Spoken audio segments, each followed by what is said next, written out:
Hemshech Chaim Beis, Volume 1. We're in the middle of chapter 165. Page 333. Discussion of Chaimer, Tzura, and Tikkun. The context is to understand the interface of Ak, Adam Kadmon, which, following the Tzimtzum, following the quantum leap and paradigm shift, and now we're entering into an independent consciousness outside of the pure divine consciousness. Even though in truth the divine consciousness is throughout the entire state of Shtalshlus, cosmic order, and only in this world is it completely concealed. But when I say divine consciousness, I meant before the Tzimtzum, meaning not even divine consciousness, at the state of divine omnipresence, without even the ability of any type of distinct structure, even a divine structure, emerging.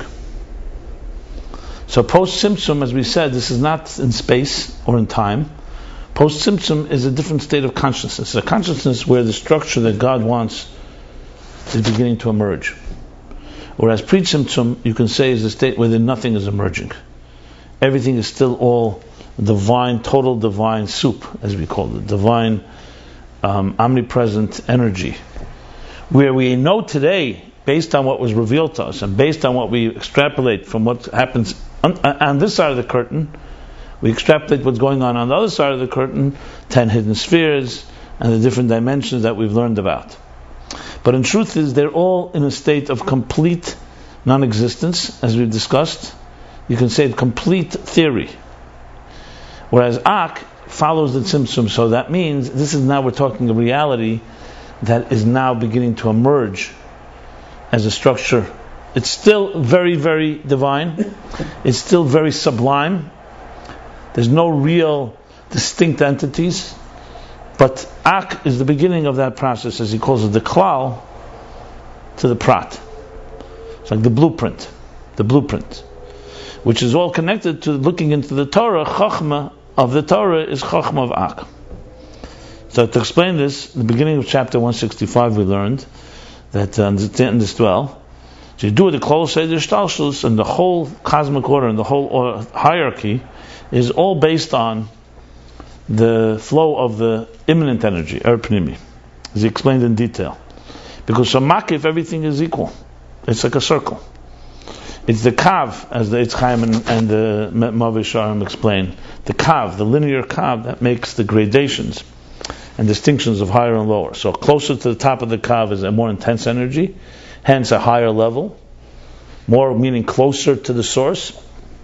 And as it travels downward, it gets more distant and creates the lower levels. And there are a multitude of levels in this whole thing. And he said they're both in the energy, there's these levels, and also in what the energy creates, and it's commensurate to one another. Just like the energy has different levels, that based on that, proportionate to that, is what the Metzias Elam is, how they will emerge based on the amount of energy that's flowing into them. Like he said, there's multitude of levels, Zibur Devavas, but in general, 3. Began explaining Chaimer, Tzura, and Tikkun. So the first step is Chaimer. Chaimer here, we usually interpret Chaimer as raw matter, which it is. But here he's speaking about even a more sublime level and a more subtle level. Chaimer being Efshariyas HaMetzias. It means you can't call it Yesh, you can't call it total Ayin. Total Ayin would be like before the Tzimtzum. Ein Mokim La'elamus. There's no space for them altogether. What means no space? From its perspective, nothing exists but it. Tzimtzum allows for something else to exist, but it doesn't mean it exists yet. It just means it allows Efshariyas HaMetzias. I should correct myself. No. Tzimtzum allows that there's a space, that there's a possibility. But it's still not the first step of Metzias. It just means till now is altogether impossible, because the divine energy, Eirein Sof, Mamala Kol HaMetzias. Now there's Mokum LaMetzias, but then there's the next step. That's still not, that just sets the stage. That sets a space for it. Mokum. But that doesn't mean that something's there yet. Then comes Chaimer as the first step of Efshariyas HaMetzias, as he calls it. Not Mokum HaMetzias, but Efshariyas HaMetzias. What we have here is essentially, as he's put it clearly, it's not ayin ve'efes hamuchlit. You can't call it nothingness, but you can call it yesh. Now, in explaining this, he said, because anything that has mitzias has tsura. Anything that exists has to have some type of handles and parameters by which we define it. This is both physical and spiritual. Physical, like he says, it has to have bal k'tzavos, it has to have edge, it has to have measurements. Is it like a square made of sides, or is it like a circle? But it has to be something with which it is graspable. That's called mitzias. Or else it's not a mitzias. Now, even spiritual mitzias, meaning, let's say, an idea, a concept, or a feeling, also has parameters. Love is different than fear. Chachma is different than bina. One idea is different than another. So, however you twist it, there is tsura there. Chemer would be something without any shape or form, which really means what is it? So, in the physical sense of chemer, we spoke. You could have a ball of clay that's unshaped yet, but even that's shaped. It's clay. It also has parameters. It's just not the parameters of the final product. So what he's speaking of chemer is even deeper than that. He's talking how it comes from the top. How mitzias begins to emerge. The first step is that there's a thing he calls it efshoyes mitzias. So what he calls it chikol mitzias da behecher shiyeh beitzir v'chemer posh mishum tzura ushe'en b'bchinas mitzias adayin. Chemer poshet. When you say chemer poshet, you mean it doesn't have any mitzias.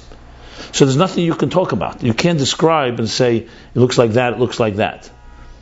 It's similar to the concept that I mentioned about Kayach et Sameach, which we learned actually earlier in the chapter 132, approximately 131.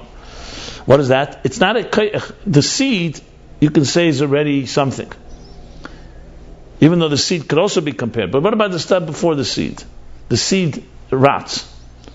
Or the step after the seed. And it's something, it emerges from the Kayach et Sameach. So there's something that is not tangible in any particular way, but without it, you don't have the next step.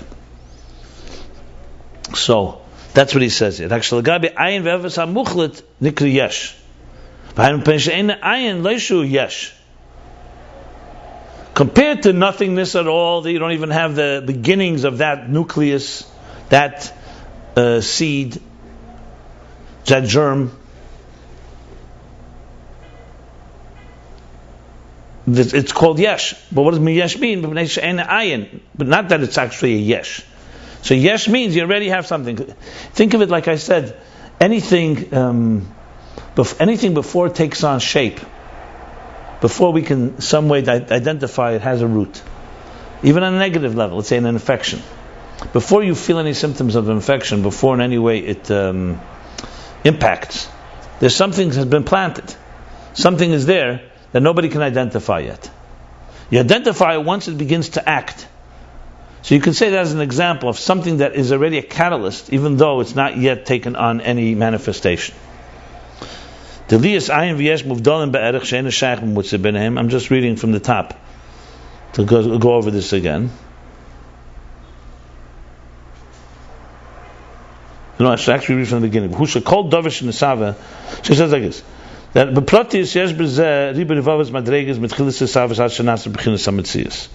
in detail, when you break it down, there are multitude of levels from the beginning of the emergence of something all the way till it becomes an actual mitzias, an actual entity.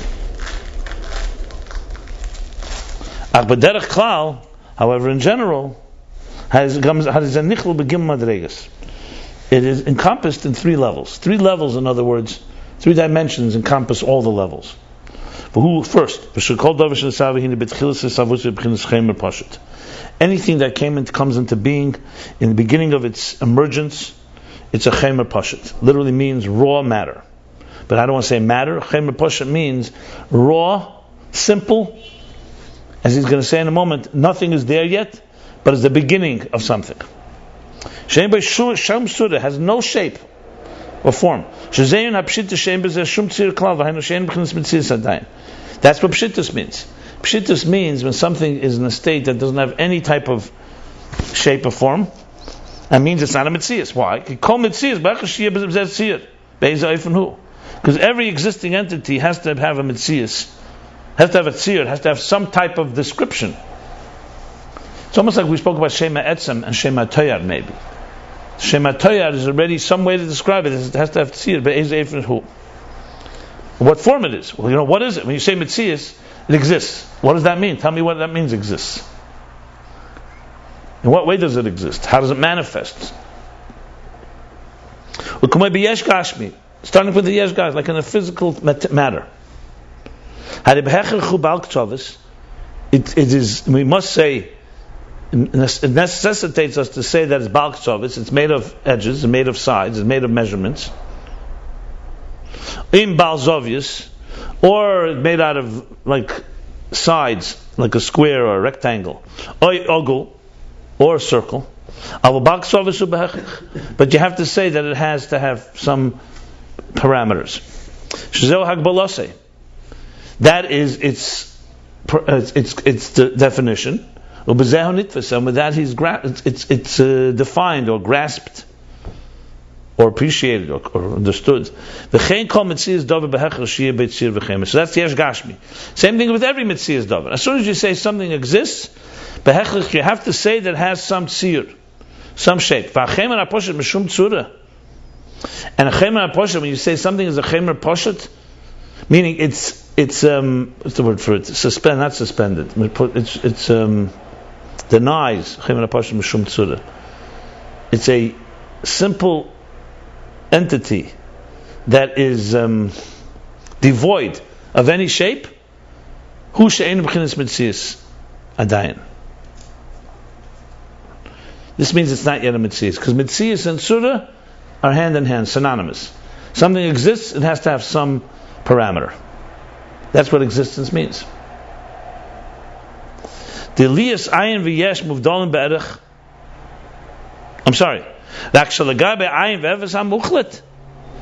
The only thing is, so why is it called Chaymer Pashut if there's no shape? Because compared to Ayin v'efes hamuchlet, which means nothingness altogether, no existence at all. Nikri Yesh. It's called Yesh. V'hainu, what does that mean? Not that there's Yesh. Because it's not Ayin, it's not complete nothingness, it's not a complete void, but not because it's a Yesh. So we call it Yesh only compared to complete nothingness. So we'll say, is there nothing there? On one hand, there's nothing there, but you can't say there's nothing there. You say that what is there doesn't have a shape. That's what you would say. What's there is a state of ayin. Whereas real ayin ve'efes hamuchlet, you don't even say that. I explained that perhaps ayin ve'efes hamuchlet would be how it is from the perspective pre-tzimtzum, and chaymer haposhet is already post-tzimtzum.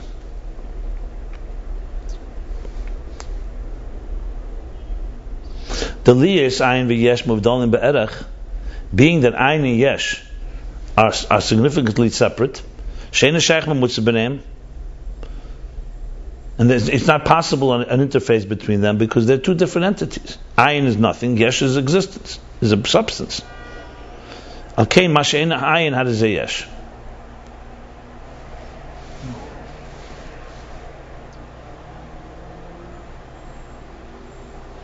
And therefore, that which is not ayin is yesh. What he's trying to say here is that why can't you say that the Chaymer Pashut is like an interface between Ayin ve'efes hamuchlet and Yesh? He says no, because they're two separate entities. Complete nothingness. In other words, he wants to explain how this is a state that's not Ayin ve'efes hamuchlet, but it's also not a diminished form of that either. Something has changed. And that change is what allows later the surah to come from it. That's what he's saying here. Okay, masha'enu ayin hayda ze yesh. In other words, why call it a yesh? On the other hand, that's one point. The other point is, why call it a yesh? There's no substance yet, because the ayin is truly nothing. So you can't call this state of chaymer nothing. You can say it doesn't have any shape. You can say it's invisible, but you can't call it true nothingness. So there's no mamutza there, which again is very reminiscent of the previous chapter. That means not like the Ramak. There's no mamutza. That's why tzimtzum. There's a complete quantum leap. It's not you could say, you know what, before the tzimtzum ayin ve'efes hamuchlet, and there's no quantum leap. Just diminish that, and you have a chaymer. No, but then there would be a commensurate level. There has to be a complete jump from the total state of the divine, where there's absolutely no room for any type of existence, and this ayin that we're calling the Chomer HaPoshet. That's how I would explain this line. That's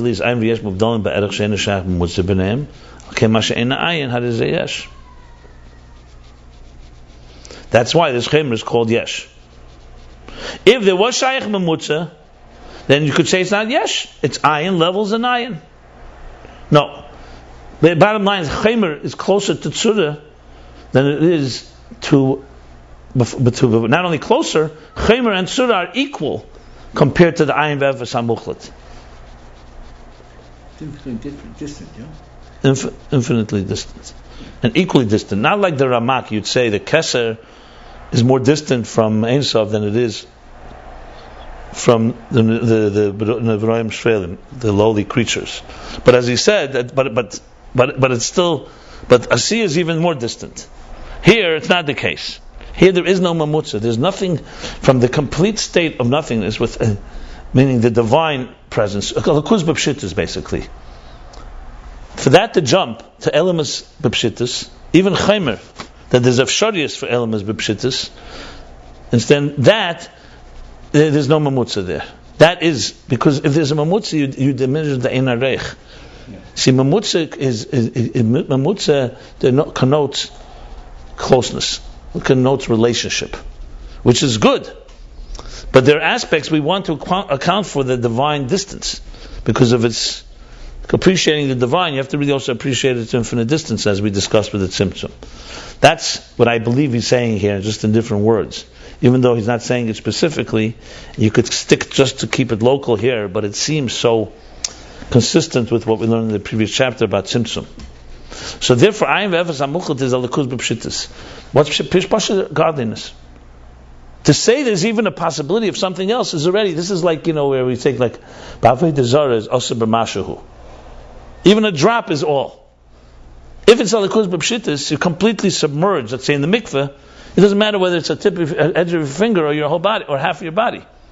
Either that's reality or it's not reality. To say there's weird little room for something means there's room in all of it. It's too commensurate. So that's a state of complete ayin. In order to get to, there's no mamutza. Yesh is yesh. Yesh means something exists. It could be a divine existence, meaning it's aligned and it's divine creation. But it's an existence that's not just Elokus b'pshittus. So even the afshariyus for that, the possibility for that, is already called yesh. You could already call it Elvon b'pshittus? As soon as there's a possibility that the world is reality and God is maybe is a novelty, the possibility for that even. Yeah.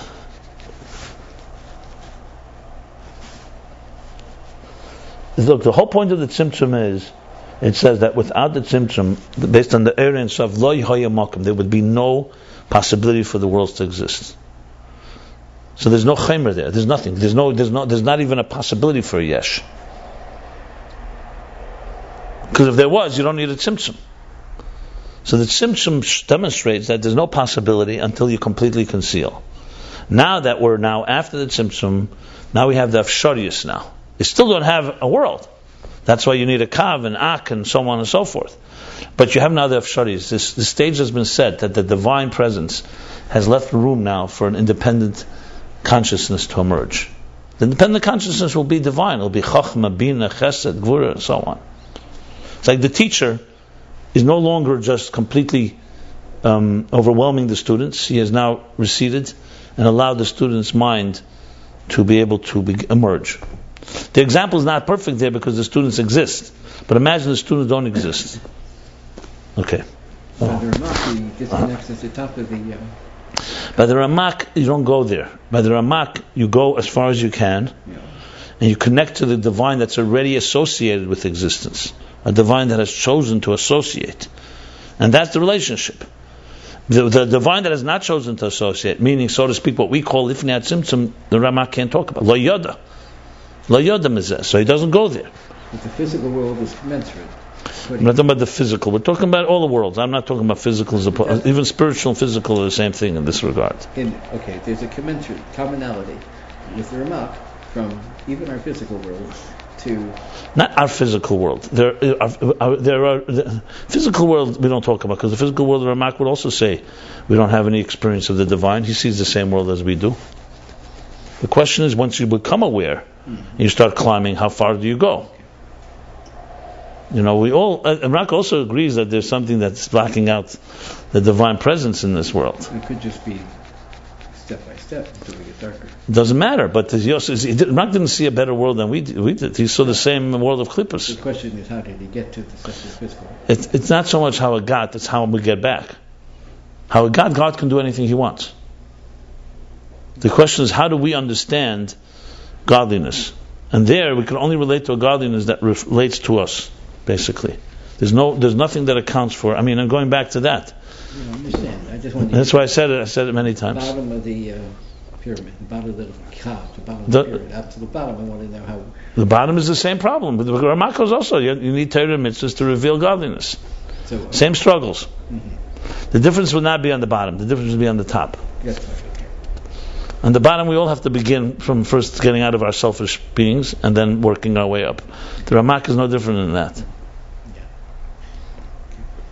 There's always implications even on the bottom of the Ramak and the Rizal. But the bottom line is, everybody agrees you have to climb out of your own narcissism and own self-absorption to climb. There's no difference in that. The whole Torah mitzvahs is chal according to Ramak too. As a matter of fact, I think most people see that. And as I said, most people don't even understand the Ramak. The Rizal, he's just saying it for those that know Chassidus. But trust me, learn the Ramak properly, and then we'll talk. You won't understand the Rizal without the Ramak. It's like Newtonian physics, basically, the Ramak. No, it's like you're trying to learn quantum mechanics before you learn the ABC. The Ramak is ABC. Yeah. The ABC of Yiddishkeit. The Rizal's Chiddush comes after you understand the Ramak, basically. It's like trying to understand Sefer Kalam without Mamal Kalam. Can you understand before the Tzimtzum, before understanding after the Tzimtzum? There's no way. No. That's the problem. You see, we got spoiled. That's why I keep saying it. I don't think... I explained it here because we're learning it inside. But trust me that until you don't really understand the Ramak, you'll not understand the Chiddush of the Rizal. The Ramak is very profound because of relationship, how we climb. Anyway. So let's continue here. So rak ma'ashe'ena yesh, how does it? Okay, ma'ashe'ena ayin, how does it yesh? Avaloishu b'chinas mitzias yesh, but not that means that it's actually a substance. Because rak hu b'chinas avsharis hamitzias, it's only the possibility of existence, which is possible only after, as I said, the tzimtzum. Da ayin hu b'chinas afisas hamitzias. The hedre.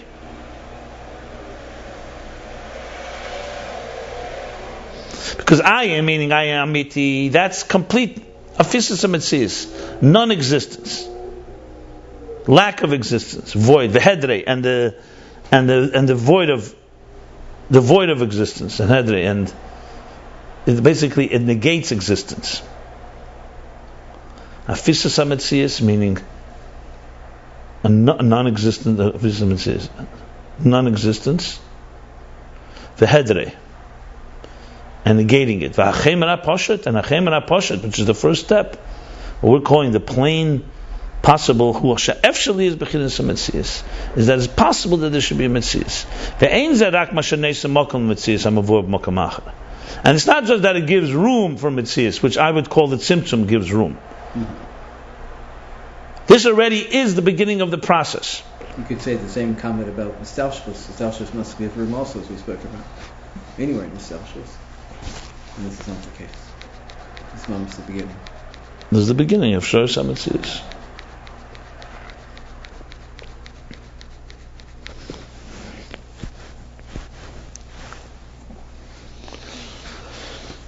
Remember, just to explain this a little better, Mitzias, here we're talking about the process from the divine to existence. And it's critical to distinguish divine. So you can say, what do you mean? Divine is existence also. It's a divine existence. And we have here existence. Mitzias here means, the understanding of Mitzias in our terms, what means that it is defined by something. Divine, true divine, does not have to be defined by anything. It is what it is. It's emes. True emes does not need definition. Anything, start with the Yesh Gashmi, for example. If it didn't, why does it need parameters? Because if something doesn't have parameters, it doesn't have a weight for us to identify that it exists. Because existence in this world is not based on something's inherent value, or based on something's quality. It's based on what we can measure. All existence is like that. The divine is reality is not based on what you can measure. It's not based on any type of graspable parameters. So we can only really understand it by extrapolation. Anything in existence, when we say the word existence, means that it is defined by something. Because it doesn't have to exist. It doesn't have any inherent truth or reality that says, I must be. Is there anything that must be? Not a tree, not a table, not a person, not an idea. Not Atzilus, not Ak. Nothing must be. It's willed to be, and it has a purpose once it's there. It doesn't have any inherent. So therefore, if it's there, it's because something willed it, and something is giving it definition. If it had inherent value, and so its own truth, you could say that's what defines it. But it doesn't have any of that. So imagine you're coming into somebody's office or home, and they're sitting there, and it's an empty room. Then you come back and you see there's something there. They brought a table and a chair, or they're writing something, or they're active. You say, "What are you doing?" "I'm doing so and so." Now that they're doing something, you don't need an explanation. You need an explanation. What are they doing? And you have a definition. If someone's doing something, there has to be some type of plan. A plan means parameters. I'm writing, I'm not talking. I'm walking, I'm not sitting. I have a table, not a chair. I have a wall, not a floor. In other words, as soon as you go into expression, which is not inherently necessary, you already have to define it by certain terms. That's called surah. That's called mitzias. The only thing is, in this mitzias, there's the aspect where you see its parameters, and there's an aspect where you don't see it yet, but it's the possibility of something to be. When you talk the emes of Elokus, you're not talking about another type of existence that happens to be called divine existence. You're talking about something that's true because it's true. That's a state of ayin. Because its truth is what defines it. It must be. It's just a reality. As opposed to everything else that's not. So there had to be a deliberate tzimtzum to conceal that truth, so to speak. That all-pervasive and all-encompassing and omnipresent truth. And then there can be the possibility for something that will, in the next step, begin to take on shape and form. But the possibility now, if Shariah Shemetzias is there. Not Mokim. Not just that there's space for it. So it's really 3 steps. There's actually 3 steps afterwards, but there's 5 steps like. There's pre-tzimtzum is like the emes of the divine. There's even before that, there's Mitzias built in Mitzias Nimtza, where God you can't even call it divine presence. Omnipresence. But that's beyond everything. Then there's the divine presence. It's already a Mitzias Nimtza. What means Mitzias Nimtza here? It means the emes of Atzmus has now taken on something that is called consciousness. It exists. You can't say it doesn't exist. But it's still an ayin ve'efes hamuchlat compared to what comes after the tzimtzum. Then comes a tzimtzum which conceals that elokus b'pshittus, that total divine awareness, which is really a state of potential awareness, to be very honest. Existence is not even a state of potential yet. Existence means something that is willed. Then comes the kav, then comes the first step, chemer, efshari sametzis.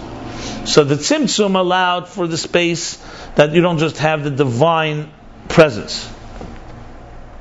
Efshari sametzis is chemer, then comes surah, which gives it shape that we can begin to define.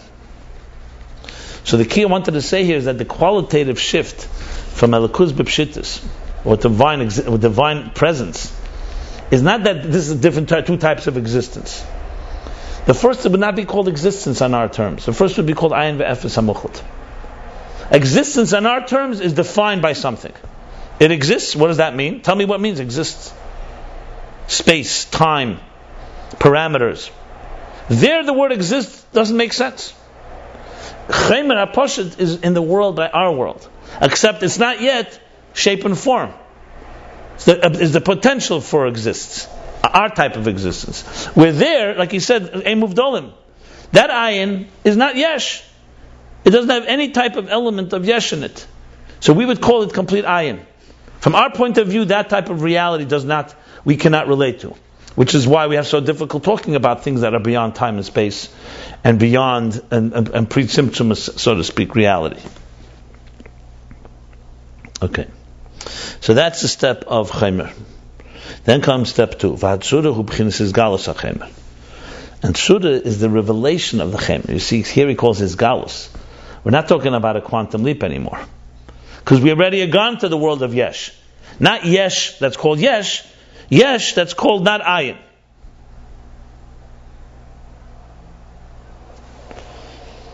The Surah reveals that. Reveals the Afsharius HaMetzias. Hainu b'chinas Galus Afsharius HaMetzias sheba Chaimer. And in parentheses he adds, what does that mean? That it reveals the potential existence that's in the Chaimer. In the first step, in the Chaimer, which is the raw nucleus. Lo is galus etzem hachaimer. So he's qualifying. His galus here doesn't mean that it reveals the actual state of potential.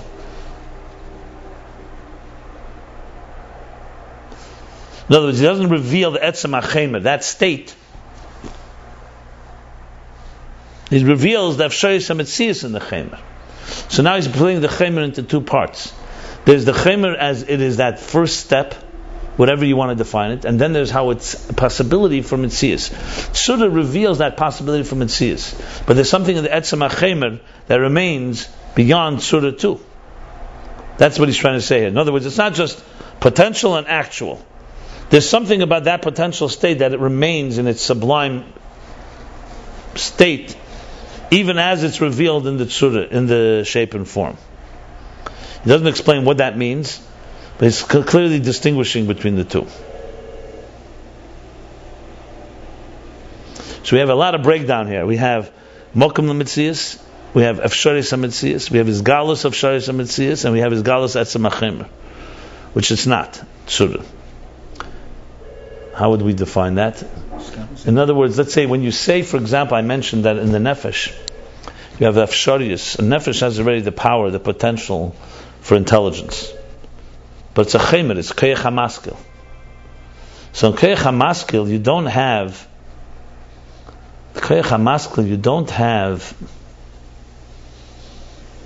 you can't call it Yesh, but you can't call it Ayin completely. Because it's already in this Nefesh the ability to intelligence. So when the Seichel comes out from our Keyach HaMaskil, you'd say it reveals the potential, but it doesn't reveal the Keyach HaMaskil itself. In other words, if you wanted to have a glimpse, what does the Keyach HaMaskil look like? The Surah doesn't give you a glimpse of that. It reveals the potential. This is potential intelligence in your so-called unconscious mind, Chachmas Tema. So it's the root of Chachma Gluya. Chachmas Tema, like would be the ayin that he's talking about, like the chaimer of Chachma Gluya, of revealed intelligence. But it doesn't reveal the state of Chachmas Tema. It reveals this was potential, now it's actual. So it'd be like, think of it of a state of potential state, a nucleus, and it sort of reveals what's inside there, but it doesn't reveal that actual state of potential, so to speak. Because that still remains a Keyach HaMaskil. Even after you're thinking Seichel, your unconscious still remains unconscious. It's revealed something from the unconscious, but it's not revealed the unconscious. That's the point. I think unconscious is a good example, actually, because unconscious, the Keiches, I'm wondering whether you see there's Keiches Atzmim, there's Keiches Nalamim, and there's Keiches Gluyim. Keiches Atzmim, we learned, is Nefesh, or Nefesh Nesa Keiches, even higher, is the Nefesh. There's only a soul, and it just has the abilities. It's probably more like before the Tzimtzum, I would say, the Nefesh is. Then there's the Nefesh, then the Keiches become Keiches Nalamim, meaning now there already is a Keich HaMaskil.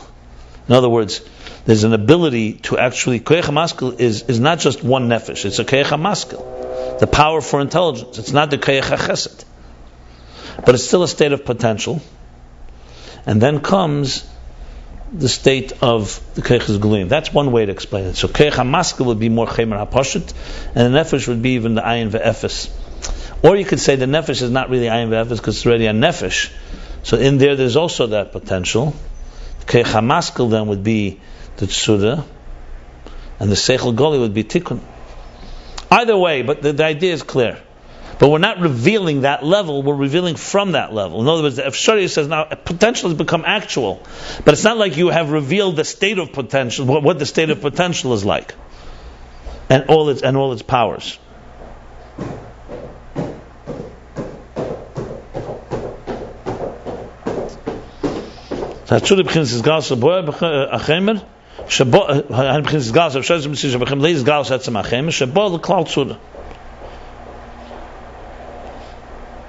That this Kechemer has become revealed, that's now become in a state of a tzura, shape. But this second stage, it's still a general shape. Then comes the third step. Then becomes the third step, it becomes Mamash HaMetzias. Mamash HaMetzias would mean a full-blown entity that we can relate to. So we have the three things. Chemer is a state between Ayin and Yesh. Or actually, it shouldn't say between Ayin and Yesh because that sounds like interface. It's not Yesh, but it's not Ayin. So it's Yesh in that sense. There's no shape and parameters at all. Then you have Tzura, which is shape, reveals that potential. It's a potential state. An actual state, and then a full-blown actual state. Metzias Mamash. Let's see, we're going to read on. We'll see what he's saying. He explains. I like the example of the Koyach HaMaskil. I think that's a good example. Because there's no seichel there, you can't relate to any seichel there. There's no parameters even. I mean, yeah, I could say there is called my maskil. That's why I thought maybe it's nefesh. The nefesh for sure, the seichel doesn't have any parameters, but it's definitely a potential. And the actual reveals from it, but not it. Okay. So which one? Not its intensity. What are we saying from Pashut? Is the Neisei or is it Koyach HaMaskil? Either way, it doesn't say. You could explain it either way. Mm-hmm. I was just speculating one of the two. Okay. Each one has its own quality. It sounds to me more like Koyach HaMaskil, but on the other hand, and nefesh itself is a little better because it's more poshut. The bottom line is that it's a state, an intense state, that the tzura, the shape, does not reveal the intensity of the state, it reveals of it. It's like the potential. When your potential is actualized, doesn't mean we've entered into your world of potential. It's still, your potential still remains a reservoir of money potentials.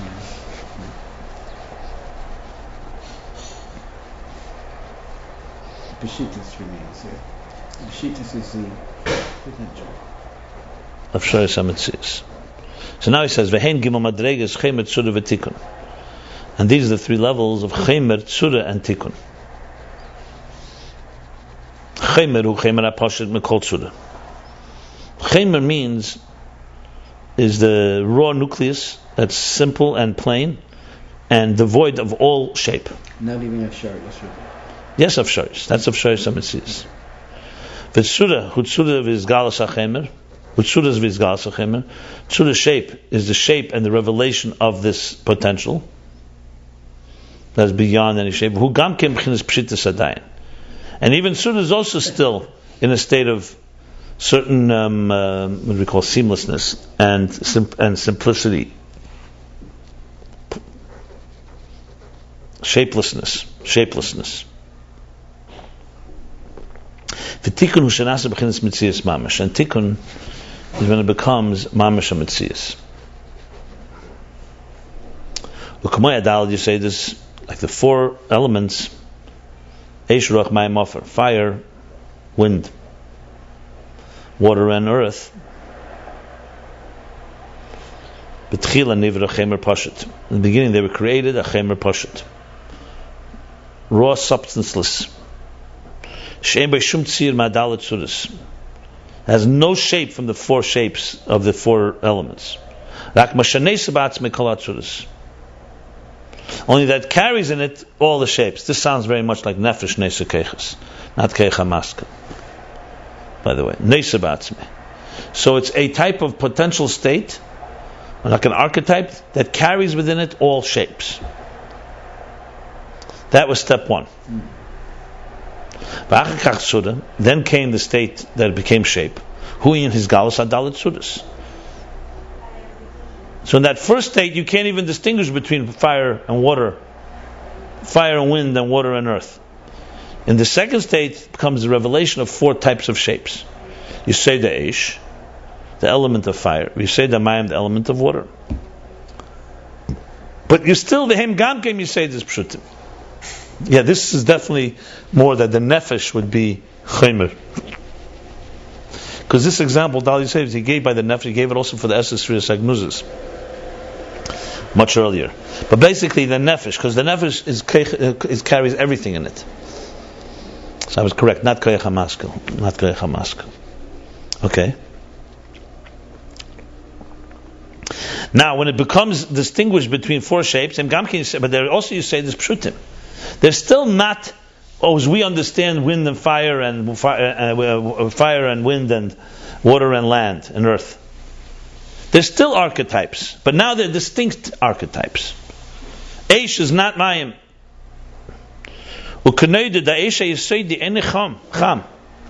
As we know that the core, the archetypal fire, the element of fire is not hot, not warm.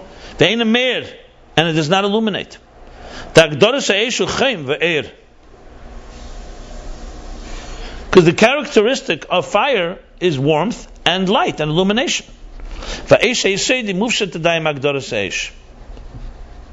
And the element of fire, they're talking about surah now, still step 2, is mufshit, is still abstract, is still removed from.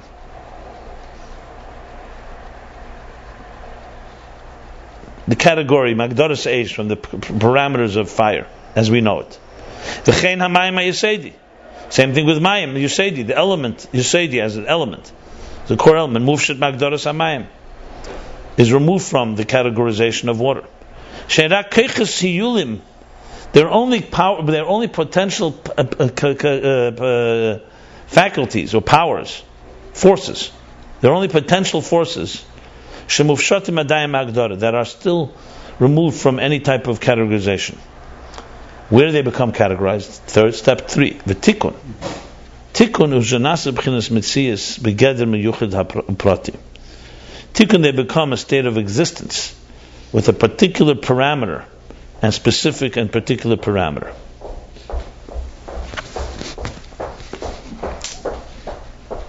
Okay.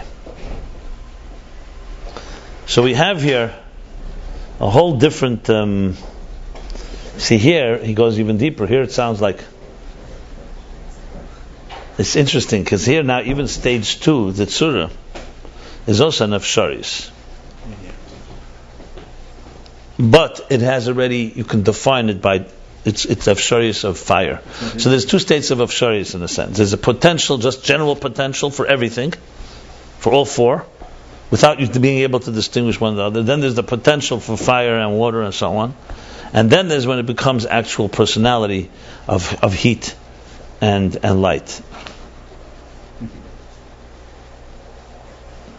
It's quite interesting. Mami Shachitza Rambam, it talks the same way the Homer Pasha, the Daled Seders, and how it... Because here he says the word Krichas Yulim. Krichas Yulim, I think, probably is a little less than Sharius. Because Hiyuli is a very interesting word. Hiyuli means type of potential state, like a, what do we call it? Nebulous state. Okay, so these are the 3 levels.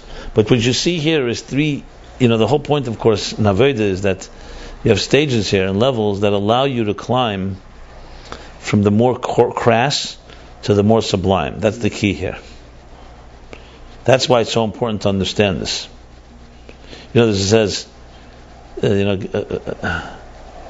person mistakel b'shleisha dvarim ve'ein adam bali de avera. In Pirkei Avos, person who looks at 3 things, they will not come to an avera.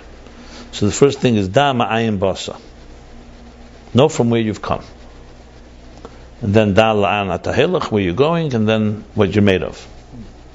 So the Rebbe asked the question, why don't you just say, what do you have to say? Mistakel b'shlish, I'm looking three things. Regardless, what means dama ayin basa? So simply it means when you think that you're not self-made and that you come from somewhere, someone put you here. It's humbling. And you won't come to an aver. Aver is when you're self-absorbed. You think you're self-made. You do whatever you like. You know from where you come. But ayin also means dama ayin basa. That you come from ayin. You come from a completely different type of reality. Like you say here, ayin ve'efes hamuchlet. But the beauty of it is that even when you are you should always recognize how you got here. That's the whole point of Chassidus, helping us sublimate. It's not like we're just here and let's figure out how we connect to God. It's retracing the steps and going on a journey back to the sublime, which is the whole point of Chassidus. You live in the material world. The material world holds us in its tentacles all the time. We're hostages. To free ourselves, we have to recognize that we didn't begin here, and this world didn't begin here. That's why it's so critical to understand the Shalei Be'erech of Elokus, that it's completely not like us. Because as soon as you find commonality, it gives a little tfisas makim, a little value to our reality. So you're already in trouble. Why in a mikveh do you have to go completely submerged? Who cares? One little toe sticking out. Someone once asked me at a class, you put a keli into in a mikveh for kelim. Take a vessel, you put it in, and he left a tag on. You're supposed to do again. He says, well, big thing, so I missed a drop. Because when it comes to quality, there's no such thing as a drop. Everything is everything. It's like the etzem shetefes b'miktsasa, tetefes b'kulei. You're missing one drop. That means it's like saying 99% of me is dedicated to God, 1% is not. The whole 99% is compromised. That's why by Avodah Zarah and by fundamental things, there's no shear, even mashahu. It would like someone say to their spouse, I only betrayed you 1%. 99% I didn't betray you. No, 1% is total betrayal. Because it's a qualitative reality. We're not talking here about hemming our losses. We're talking about... Perhaps it's reflected in Gittin. It has to be a priest of homage. Same idea. Yeah, I don't want to use necessarily a negative example. But the idea is that submergent, bittul, tefillah in a mikveh, tefillah, not prayer, tefillah with from the word the beis, comes from the word habitl. You can't say in bittul, you know what, I'm 20% bottle, I'm 99% bottle. Of course we all have that. But what bittul really means, you're either bottle, you're not bottle. It's like saying, I listen to the king 99% of the time, one time I don't. What about the concept of shminis? One second. So you say, like an example, by a king, even if you make one little move, it's already merida b'malchus. Why? Because there's no quantity there. It's quality. If you can do one little move, you can do a big move. In other words, there are areas where it is a totality, a type of experience. That doesn't mean we don't climb and we step. Obviously, mitzvah gereres mitzvah, you do the best you can. Does not mean all or nothing in how we do avodah. Avodah, you do as best as you can, and you climb. But if you want to understand, appreciate the concept, you have to realize that you're dealing with a reality that's completely beyond us. That's why the tzimtzum is so vital. What he's saying here, that the ayin amiti is completely infinitely distant. It's not meant to remove it from us. It's meant to allow us to be able to get out of our own yeshus. If someone says to you, you know what, you could have 10% of your yeshus, you can remain with you. Then you're never going to have that deeper experience. What you're asking about is that a person should have shmini shebeshmini, shouldn't be completely, but you have to have something. First of all, the reason for that is because God wants it to be inside of our parameters. That's number one. That's not because it's great. It's because that's because He doesn't want us to be annihilated, and He wants that experience to be completely permeated. Secondly, at the end of the day, when a person will completely have bittul, I think it'll be both together. There'll be you, but completely bittul. But the idea of bittul mitzias is not something everybody can reach right away. So shmini shebeshminis is definitely the early stages. And the most important is not to be annihilating the person. You don't want to annihilate the person, because the goal is not annihilation either. there is a necessity for the closeness. I'm just pointing out the other side of it. That there's also the recognition that it's completely beyond us, which allows us to free ourselves from this world. As soon as someone gives any room for the yeshus of this world, what's the problem with saying, for example, that God's the first cause? He's just bigger than us, infinitely bigger. But He's all the way back there 5 billion years ago, and we're just an extension of it. Because it gives us substance. And once it gives us substance, we can then be, you know what? I'm not as big as God, but I'm a piece of God. I'm a part of Him. And therefore, that's the problem. The problem is creating that so-called relationship. So relationships means there's a give and take. But on the other hand, when you understand it's completely infinitely distant, and then God wanted to be close, it's a whole different type of viewpoint.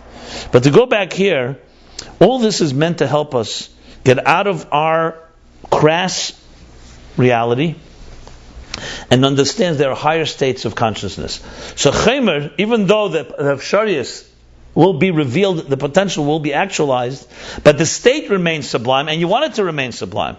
You want to know that you have access also to the Chaimer even when you're in Tikkun, and to the Tzura even when you're in Tikkun. You see the beauty of it? So someone gives you a product. That's what I said, Dama Ayim Basa. Here's the Tikkun. You're the final product. But you have to realize your final product, the Tikkun, meaning the full-bodied entity, that's a Metzias and a Yesh, has a state that was first a Chaimer, first a Tzura. Like you said, Eish Seidi. It was an archetype. It was the beginning of it was the shape, the first step of the shape, but it's still in the general shape. Then you have to know Ma'ayin Basa, that it comes from a Chaimer, which is no shape at all. Afsharius. That allows you to access higher states. And like he said, it's not the Chaimer itself that's revealed, it's coming from there. I'm just explaining the significance of this in practical terms. And now he says like this. What are these three levels of Chaimer, Tzura, Tikkun? These are the three levels of Biyah. V'hein Gimel Madreg is Biyah. These are the three levels of Bria, Tzira, Asiyah. So this is a deeper explanation of the meaning of these three worlds. There are three stages. The Bria, who Reishis Isav is a beginning Pshita Sadain. Bria is the beginning of creation. It's still in a state of Pshitas. It's still in a state of seamlessness and shapelessness, like the Chaimer. Efsharius HaMetzias, as he called it before, the potential of existence. The Yitzira, like the word Yitzira means Yetzer, Yitzira, Tzura. Hu b'chinas Tzura. That's the state that creates shape. Va'asiyah inyan Tikkun. And Asiyah, the third world, is the world of Tikkun. Tikkun here doesn't mean Tikkun like an Atzilus Tikkun. Tikkun means Tikkun means a complete entity, a completely prepared entity. Like it says elsewhere. These Biyah that he's talking about is also Biyah HaKlolim, also the macrocosmic. Not just Biyah Protim, like we spoke about, but also the macrocosmic, with Ak being Bria de Klolos. The Hainu B'Klolos Eisavos. That means also in the general creation, the B'chinas Adam, the Bria de Klolos Zot Tchilas Eisavos. When we speak more specific, when we speak in our reality, in practical, we speak the microcosm. But when we speak about the big picture, the macrocosm, the Bria de Klolos. What's the first Bria de Klolos? Beginning of creation, beginning of emergence. She'en b'chinas Metzias Adain. It's not in a state of Metzias. That's Ak. U'b'chinas Adam the Yitzira, u'b'chinas Izgalas HaMetzias. And Adam the Yitzira, now he's not talking about Yitzira Prat, he's talking about Adam the Yitzira. That macrocosmic man or organism of Yitzira. That's already the revelation of existence, not just the potential. For Adam the Asiyah, and the third stage of Asiyah, Hushanasa b'chinas Metzias, it already becomes a substance.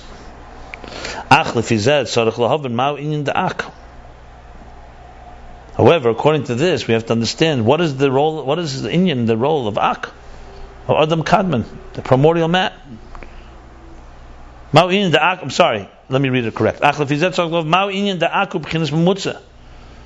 to this, what is the inyan that Ak is the interface? Being that it's only Ak is already part of the order, the cosmic order of emergence of creation. Shu b'seder v'adraga. which this order of creation is in a hierarchy, an orderly an order and structure. The Tchilas Esav is Olei B'chinas HaMetzias Adai.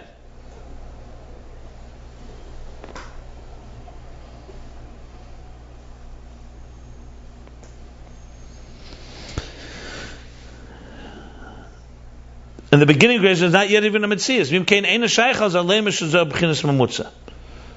So if that's the case, it's not possible to say in this that this is an interface. Why not? I'm not sure why not.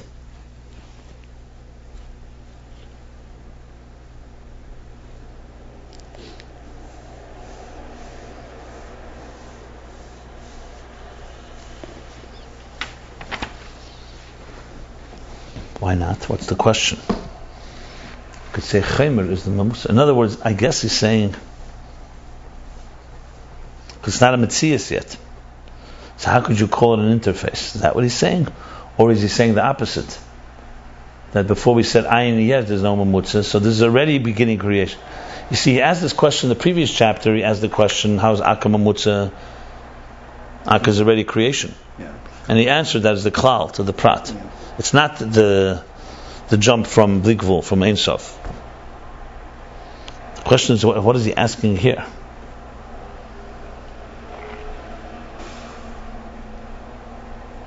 I think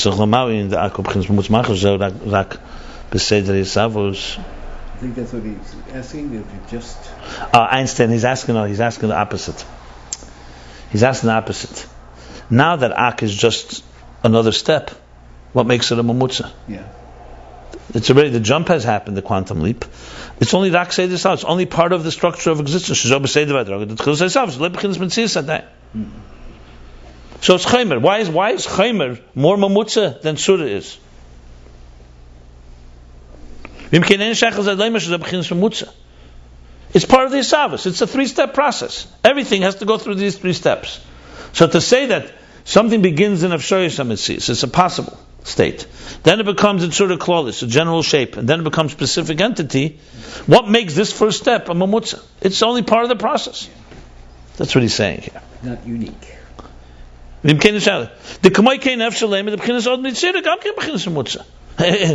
just, if you say it's a mamutza because it's a stepping stone in the process, the same thing you could say about Adon Yitzir. It's also a mamutza because there's chaymer, there's surah, there's tikkun. So once you make Ak into a entity, a created entity, what was the interface? Interface implies that it's connecting 2 separate realities. What separate reality is Ak creating? That's why he emphasized before, if you remember, there's no mamutza between Ayin Amiti and Yesh. Once you hit Chaymer, there's no mamutza, there's no real interface between complete, what we spoke about, Elikuz B'Shit, is the divine reality that I said before is a true existence, as opposed to our existence, which is defined by something. So, since there's no mamutza, so Ak is just a step of the process. It would be like saying, if there was an interface between the spiritual power that is infused in earth, it's one thing. But you're saying that the Chaymer is simply the beginning of the tree. Then comes the tree blossoms a little more, then it becomes a full-blown tree. So why is that an interface? And if it's an interface, so is Yitzira. So is the second step an interface. However, the inyan in this is, the answer, in other words, the B'chinas Ak mechulik b'zeh. Ma'amadrega shalamata mena. No. He's saying Ak is distinct and different from the levels below it. It's not just another step. You understand the point that he's making here? He doesn't want it to be just another step, because if it's another step, then every step is a mamutza. Everything is a mamutza. Could be though. Well, he said that doesn't make Ak unique. I understand. That's what he's bothering him. It certainly has that aspect. But So he's going to make now that Ak is unique. That's what he's explaining now. Ak could be unique, but it'd be just one of many mamutzas, but it could be. No. There's something about Ak's mamutza that other entities simply don't have. Right. That's what he wants to understand. What is its role? But they perhaps could be. But 1 second, he's going to explain it. He didn't say everything then is a mamutza. Then don't say Ak is a mamutza. Everything is. That's not what he wants here. He wants to talk about Ak as being a unique mamutza. Just like, there's a uniqueness to it. So here it goes. So this is chuluk. This is what distinguishes it from the levels below it. But mashu b'chinas klal shekel hakol. That it's a klal It's a general entity that encompasses everything. That the levels below it do not have. The levels below it, as we'll learn, are each specific in their reality. This is not possible. This is not fitting, appropriate to the levels beneath Ak. Even though those levels are also in the order progression of creation, they're not in a state of all-encompassing. Only Ak is that thing called Klal, that general state, all-encompassing. That everything that will be created, from the highest levels to the lowest, the Elamis Elyenim v'Tachtenim, in the higher worlds and the lowest worlds, lower worlds, and everything that will take place in the 6,000 years, everything is encompassed in Ak. So we don't say, for example, that a leaf turns over in the street. It's included in the primordial thought of Atzilus, or Akudim, or Nekudim. You say only Ak. So Ak is a complete special entity. It's one place, one engineering room, one blueprint where everything is there.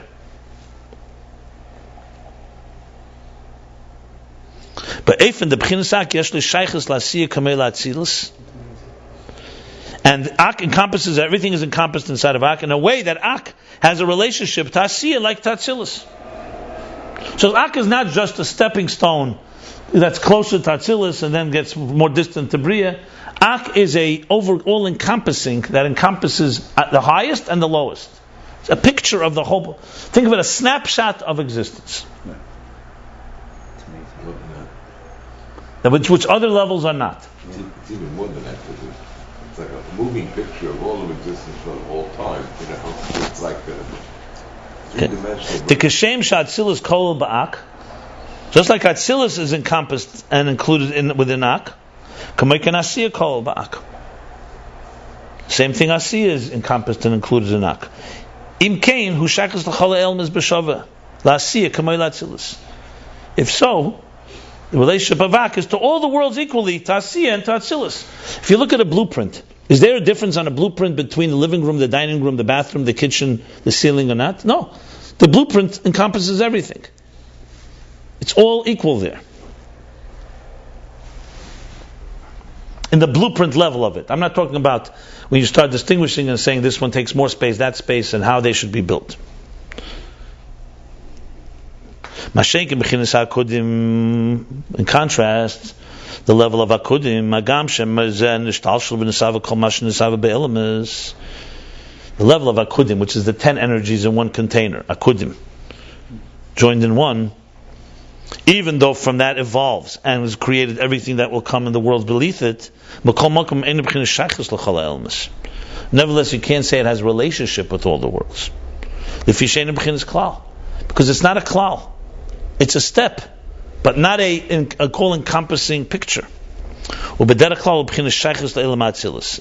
Akudim's relationship is primarily, or in general, with Atzilus. Meaning the beginning of the cosmic order of the world of Atzilus.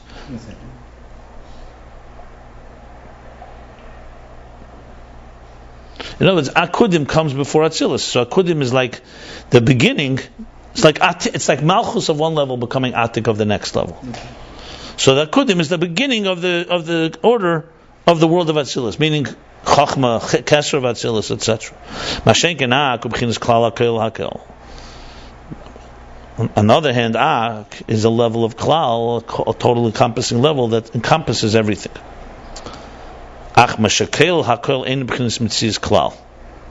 However, he qualifies now.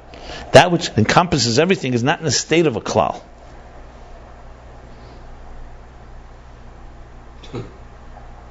No, sorry. No. I correct myself. Not klal. It's not in a state of mitzias because it's chaymer. It's still a state of potential. It's like a blueprint. It's not in a mitzias at all. So it's not like klal as in you have everything together in one room or something. It's in a different state. It's in a state So in other words, it's like in a seed, basically. Everything is equal there. The leaves, the branches, the fruits are all in the seed, so to speak, all equal. So it's not in a state of mitzias yet. It's not like let's say a greenhouse where you have a lot of trees all together. Yeah, and basically, Ak, in other words, is the sum total of all of existence, where you have one place where everything is there. It's in a different state. It's in a state where they're all encompassed in one, like a blueprint, or a seed, or nucleus, however you want to define it, to the point that they're both all equal there. Asiya v'atzila, Atzilas v'asiva are equal, mamish equal there. Okay. Let's do the kitzur. So that's Aks Mamutza, the klal. So besides being the chaymer, so the whole explanation of chaymer tzura tikkun, the three levels that he spoke about. One second. He spoke about the pnimi, the immanent energy. 1 second. Creates the gradations. In that there's 3 steps. So Ak is the first of the 3 steps, but it's not just the first; it's the all-encompassing. That's the key. It's not just the chaymer, the first of the 3 steps. It's also the klal. So chaymer here is not just the beginning of what's developed. It has one element that's completely different than all, which encompasses everything that will come out of it. Okay. Classically, when we learned about the Mamutza interface, it was between 2 entities. I don't understand it. It was in regard to Ak. Its Mamutzedness, eludes me. Well, just to go back to the previous chapter, the end of the chapter, he explains specifically that. He says its role of Mamutz is not to bridge the Ein Sof with existence. It's to bridge in existence itself, in the revelation itself, from a all-encompassing picture to a more specific one. Let's put it this way. Take away Ak, and you're missing a major link. You can't climb. You'll not be able to jump to anywhere. You're going to get stuck in the details. In other words, if you climb the ladder, you'll go through, all the way at Atzilus, Akudim. You'll come to a point where you can't go further because you don't have any stepping stone where the whole picture is there. So where are you going to go? So it's like this. First you need a jump, as we spoke. On all non-existent to all existence it goes. No, it's not about non-existence now. Non-existence has been dealt with the tzimtzum and so on. We're talking now there's not in our terms, it's like a teacher and a student. If you don't get to the picture, the whole picture, how are you going to go deeper than that? How can you get to blik vul of elokus when you can't even get the big picture? So the first step is you have to get the big picture. We all live our lives, the details. Today, tomorrow. You need a big picture. Once you get the big picture, then you can go and say, okay, now let's go to the next step, which is going into non-existence. Big picture and the little. In other words, it's a very orderly progression. Think of it of a teacher and a student. The student is beginning with nothing, with olive base. The teacher is infinitely distant, is not even a mitzvah in any way we can relate to. It's lifnei tzimtzum, it's beyond. The student has to climb step by step by step. At some point, you want to get the picture. What is the divine picture of existence? What does God want? The mission. The overall, it's like, Moshe Rabbeinu seeing the whole panorama. The bird's eye view, if you wish. That's Ak's role, is the bird's eye view. The bird's eye view then, in turn, will help you get to the next step. We're talking about in a way that we can integrate it. Obviously, when you do one little mitzvah on earth, you can also connect to the highest levels. You do connect. But it's not on your terms. You don't fully get it. Remember, the whole point of it is our appreciation of it in our parameters, on our terms. That's the key to the whole picture here. The tzimtzum doesn't do anything for God. The tzimtzum gives us a handle to relate to the divine. Ak gives us a handle to relate to the divine. But what part of the divine? It's already the picture in existence. It's a major step. Think of it this way. Imagine someone tells you your life is made of a bunch of fragments, and they come to the Rebbe and he tells you, here's the trajectory of your life. The hashgacha pratis of every step was all leading to this point. That's major. Except in the Hanami, its role is not. It's in existence. It's basically taking the fragments and connecting them to the unity. But like he says here, the unity is not just a sum total of the parts. The unity is a different state. Once you understand the mission of your life, then the details take on different meaning. See, right now we're consumed with details. When you understand the mission, everything becomes equal. Then your little step that you took today on Eastern Parkway can be as significant as your davening on Yom Kippur. Because in Ak, that detail is that part of the program. You know what I think this is a good example would be? The full program of a computer program instead of the pieces. When you see the full program, that everything clicks. Ak is the room where all the switches are put together. Now we got spoiled a little because we've been talking about how do you get from Bilta Metzias Nimtza to Metzias Nimtza, how do you get from Metzias Nimtza and for the Tzimtzum to the post. We've talked about quantum leaps, paradigm shifts. Now he's explaining there's another element of the Mutza. I think especially when he gets back to Torah, that God looks into the Torah, it comes down to this. You look into the Torah, which is going to be Ak, Chachma Vak, and you know the purpose of every part of existence. That's what it's going to come down to. So this really gives us a handle, a bridge. This Mamutza gives us a bridge to really connect to the big plan. This is a makif type of energy. It's different than yeah, but it's not a makif that's beyond us. It's a makif that encompasses us. Yeah. A lot can be said about this. It's a different way of thinking. An Ak's role, you have to think in terms, like I just said, giving a person the picture of the big picture of their lives. The whole picture is there. The Hashgacha Prat is the... Now we learned earlier, if you remember, that the Ak, as a makif, as a keser, klali, has a role that it affects us also. It awakens in us the... Yeah, the things that we learned earlier. But that was Ak more as a makif. Here we're talking far more... There also he spoke about, if you remember, he spoke, if everything is known in Ak, how can we have choice? So he spoke because it's removed from us. Because Ak is a picture from above. It's not in our... it's not shape. It's not holding our hand or touching us. It says it's removed. These chapters have to be compared back there. There he was already moving from Koiches, I think, to Ratzon. This is only the first chapter. There's another two about Ak. Yeah. No, I know. This is not over. This is not over, by all means. But those chapters on Ak...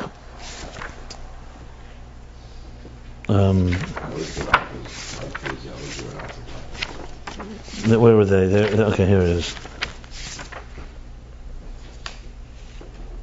The Makav Kloli Achrat Tzimtzum.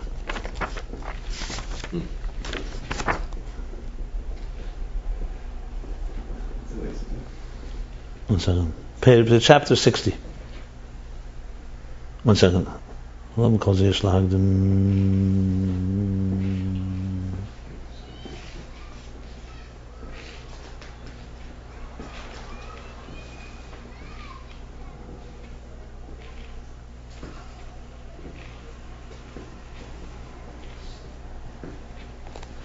Shminis. Shminis.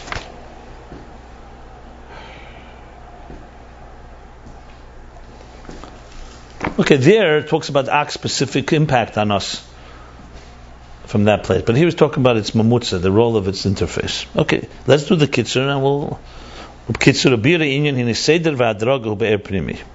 Explanation of this idea of Ak is that the order and hierarchy is in the immanent energy. V'zeyin hakav, that's the kav, the ray of light. Li'yasmai lomata, there should be higher and lower, a hierarchy in the energy. Here he says clearly b'kelim. And through this there'll be a hierarchy in the containers and in the world. So it starts from the energy. So that's what it's like, center establishes. Kav. The kav starts in energy. Once it's why was it important that's in the energy? It's not just in the kelim. Okay. For who be inyan amitzias? And what makes higher and low? It means, how do we define what manifests this higher and lower? It says that's in the matter of mitzias. So I explained mitzias. I explained that before at length. Mitzias here means an existence as we understand it, which means an existence that has some type of parameters. A real existence, emes, doesn't need any parameters, doesn't need any justification. Our existence needs justification. It needs handles. There's no such thing that something exists that doesn't have handles, because it doesn't have to exist. So it has to have some manifestation, some form that it takes. So they explained there's the three steps in it: Chemet, Surah, and Tikkun. So in Inyan Mitzias, what makes the higher and lower Mitzias? That is the the Kav, or B'chlolus. In general, it's the three levels: Chemer, the nucleus or the potential; Surah, the shape; and Tikkun, the full-bodied entity. The Tchilas Esavos Chemer Pashat, the beginning of creation, the beginning of the emergence. See, Esavos doesn't always mean Bria. Always, when I say the word Esavos really means Havaya, to come into being. So it's the process of coming into being. That's really the translation of Esavos. Bria, you say Mahava, Machaya, Mekayim. So Mahava is bringing into being. Mechaya is energizing it. Mekayim is sustaining it. They have different meanings. So Esavos is a general term for bringing the emergence, to bring into being. But Esavos yesh ma'ayin. But it could be sometimes replaceable with the word Bria, creation. No, but it also means a little more than Bria. It means the whole process of just something emerging from the source. She says the process begins. It's Chal Esavos is Chemer Pashat. There's a Chemer Pashat. Is a shapeless potential. Which means it's not yet in Metzias. Metzias again, Metzias as we understand Metzias, that has something that we can have some handle. The Kol Metzias hu Betzir, because every existence is with some form of shape. L'gabe ayin hariz a yesh, and this Chemer compared to ayin, it's a yesh.